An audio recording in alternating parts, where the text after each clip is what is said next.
Hello, everybody, and welcome. I am Francesca from the APIS Institute, the partner organization for Volpower in Slovenia. And this you're watching is the first of our talks with Volpower volunteers. So to open this series today, with me there are Zarifa and Omar, who are connected from Malta. Hello, guys. Hello. Zarifa and Omar took part in the international volunteer event as part of the Maltese team of volunteers who were selected by SOS Malta. And the event that took place in Zagreb last June was a really great opportunity for all the volunteers to meet each other, to learn new skills, to work together and create amazing content together. And of course to have fun as well. And you can actually see what happened during the first Volpower event by visiting our Volpower Facebook page and Volpower project Instagram account, and search for the content that is published under the hashtags VP Zagreb and Volpower 2019. But now I would like to take advantage of the presence of such interesting guests today to actually introduce them to you, or better to let them introduce yourself. So please tell us more about yourself. Okay. My name is Omar. I come from Malta.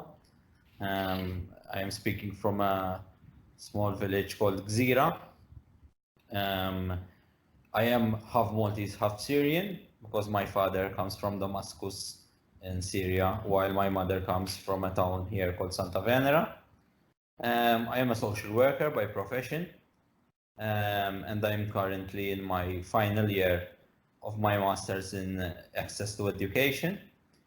I have 4 sisters, and I live in St. Julian's, but soon I'm moving to Gżira. So nice to meet you, Omar. What about Zarifa? Hello. Hello, I'm Zarifa. I'm also Maltese, but Syrian as well. So I have just graduated in graphic design. I am teaching at the moment, cultural orientation, and I also have applied for a master's in teaching and learning to learn more about teaching. Teaching arts or? Teaching art, yes. Teaching art, and my aim is to go and teach in an art school. And I also would like to know from both of you, did your background, you said you're half Maltese and half Syrian, did this represent a reason for a struggle for you? Yes, because the upbringing of the Syrian culture in Malta is a minority type of upbringing, because the majority type of the Maltese upbringing is different. For example, because the Maltese upbringing is very oriented with religion, with the Catholic religion. For example, children, they attend the what we call the museo, which is the teachings of Catholic after school. They go to church every Sunday. They attend the local feasts. So I was quite excluded from that part. So you're always with your friends, and they talk about the museo. They talk about the feast. They talk about what they learned in mass, and I could not contribute to that because I have a different religion. So back in the day when I was a child, we were quite a minority, but now numbers have increased. There is a stronger Syrian community. Yes, due to the conflict, there has been a lot of migration, although Syria is very large and many different type of Syrians are here. So not only because the Syrians of Damascus are different from the Syrians of Homs or of Aleppo. They have similarities, but they also have differences. And And I don't like it when they like generalize the Syrians into one category, because Syria is very large. But yes, there are quite a number of similarities now in the increasing numbers of Syrians in Malta. So I always had to learn how to self-defend myself, get all the same questions, sometimes feel excluded by society. So it was a struggle, yes, especially when our systems, like institutions, educational and workplaces, did not cater for people of a different background back in the day. Nowadays, we are learning, but still, racism is very prevalent here in Malta. So we're still working hard to eliminate it. And I think that's where the activist in me comes from the personal struggle throughout my years to now I try to help others to try to not go through the same bad experiences that I went through. So it's interesting how your cultural background actually influenced very much your activism and volunteering activity. Yes, and I don't stop at issues about culture or religion. I broadened my type of activism.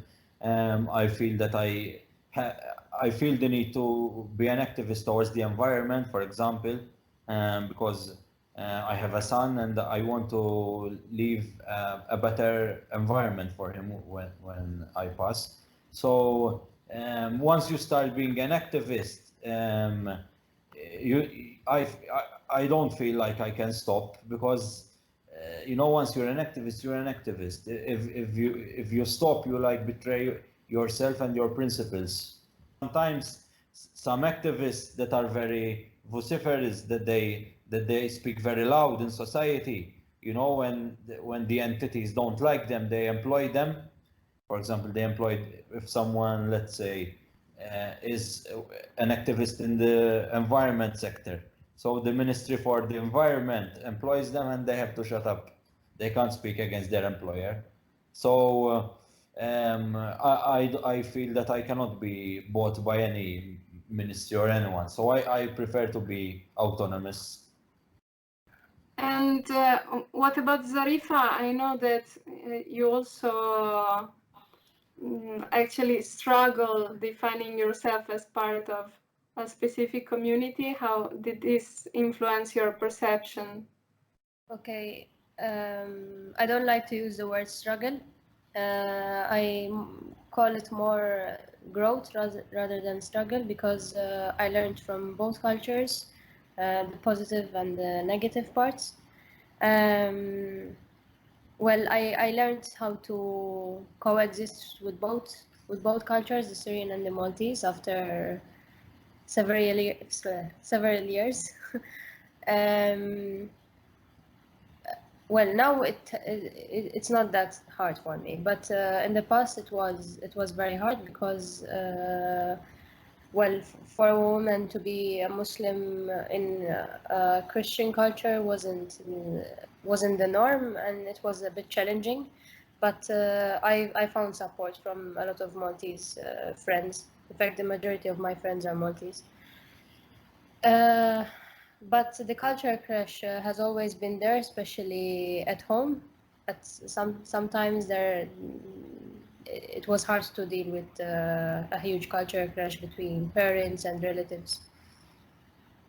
But again, it's growth. So.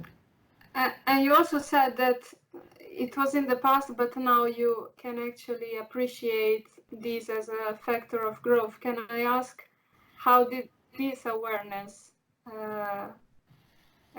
begin, let's say? This perception changed when I was 14 years old, when I decided to change school from a Muslim school to a Christian school, a state school. The majority of students and teachers at state schools are Christian or Maltese, let's say that.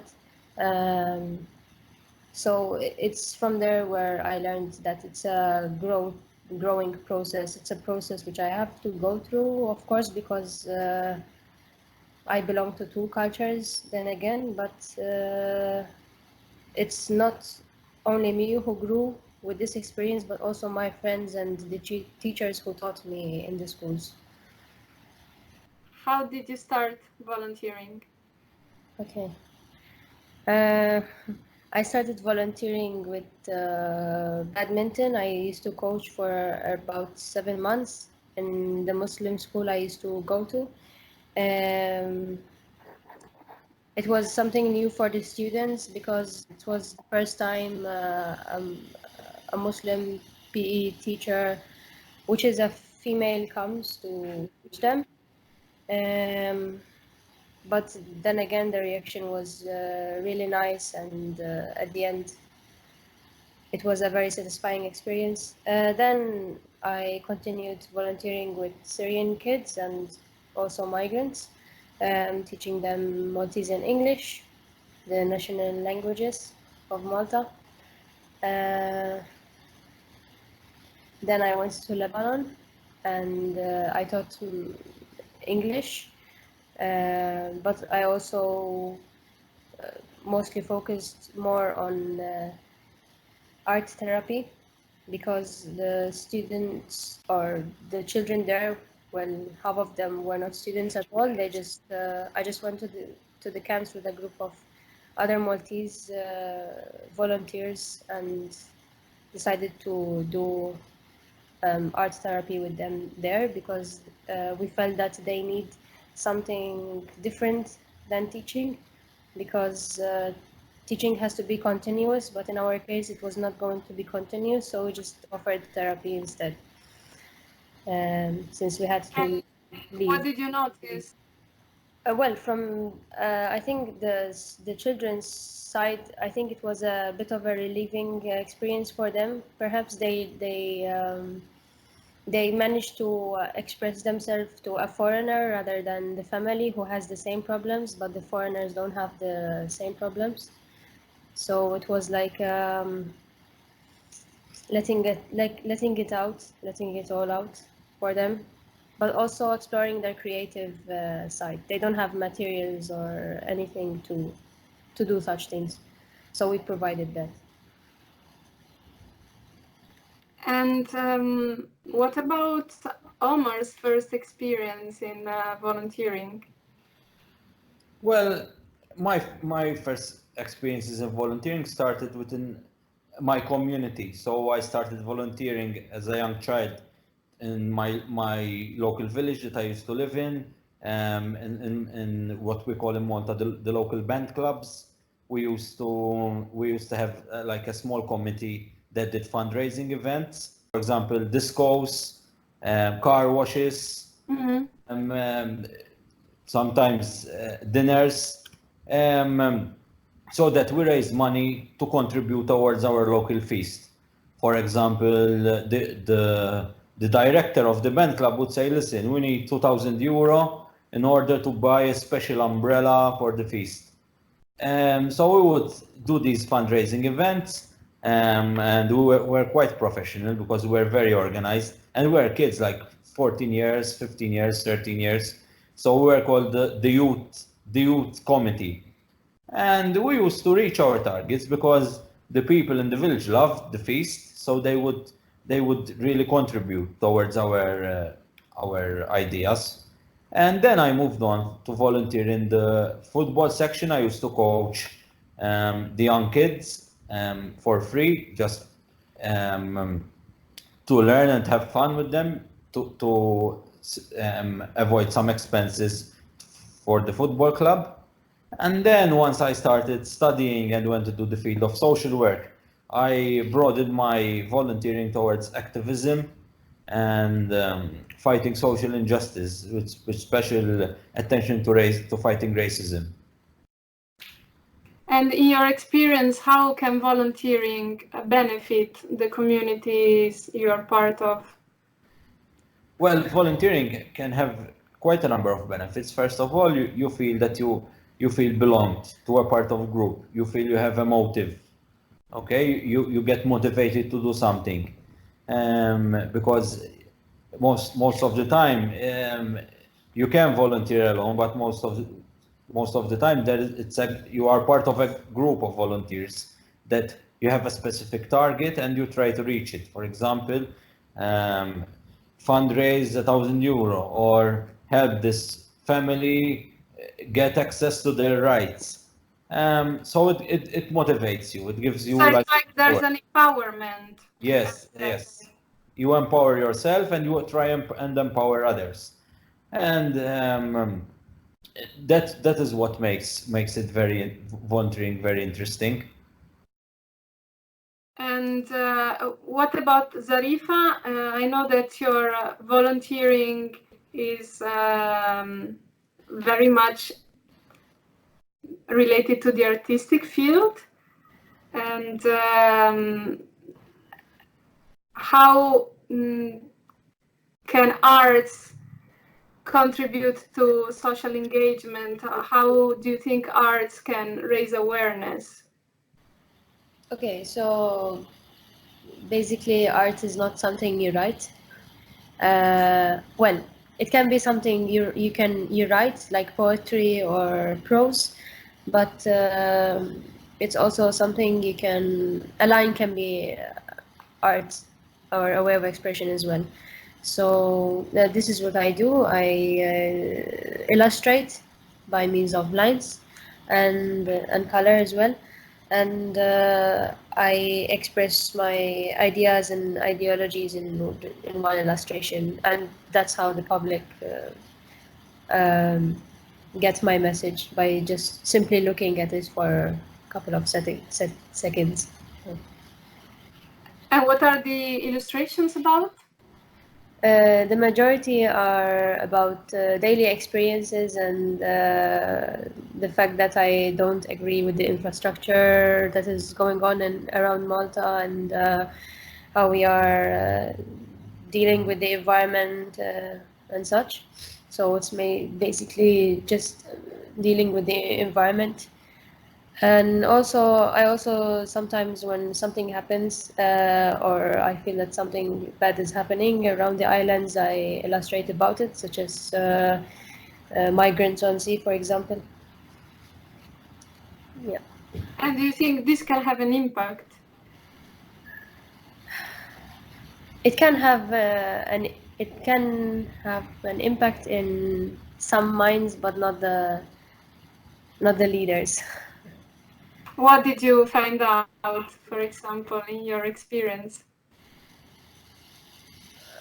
Well, so far I don't think there were any changes, because I'm just a one-off. But I only believe that if I stop, then I mean, I do this because I believe I should encourage other people who feel they need to express themselves. If we create a whole community or a whole group with the same idea, then we can be the change. We can do something to reform laws or help other people who are not in a good state. So to conclude our talk, what would you say volunteering is for you?